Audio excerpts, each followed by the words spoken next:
كانت تونس أول دولة عربية تسقط نظامها هذا العام، ويوم الأحد الماضي كان التونسيون أول شعب عربي يجري انتخابات ديمقراطية حرة ونزيهة.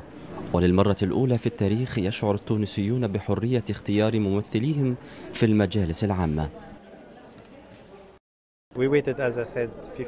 انتظرنا نحو 50 عاما للوصول إلى هذه المرحلة. نحن فخورون جدا لكوننا تونسيين، وأتمنى أن يقتدي العالم بتجربتنا.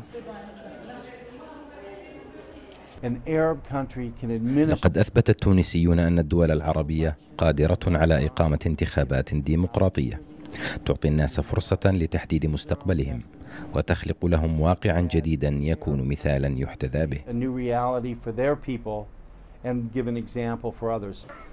جديد والتأسيس لنظام سياسي حديث في تونس. وقد أظهرت النتائج الأولية تقدم حزب النهضة الإسلامي الذي يقوده هذا الرجل، يكلف بكتابة دستور جديد والتأسيس لنظام سياسي حديث في تونس.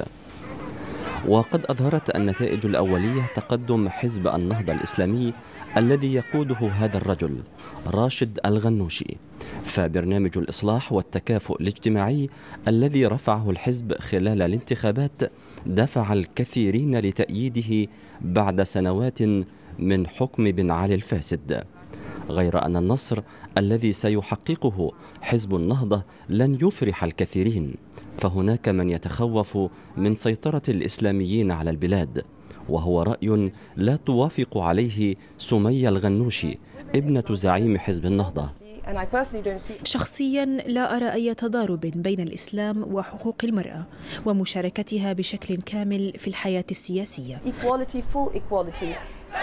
وفي مقر حزب النهضة بدأت الاحتفالات بفوز الحزب في الانتخابات مساء الثلاثاء، رغم أنه لم يفز بالأغلبية الساحقة، وهو ما دفع قادة الحزب إلى الاتفاق مع أحزاب سياسية أخرى لتأسيس ائتلاف معتدل يمثل جميع التونسيين.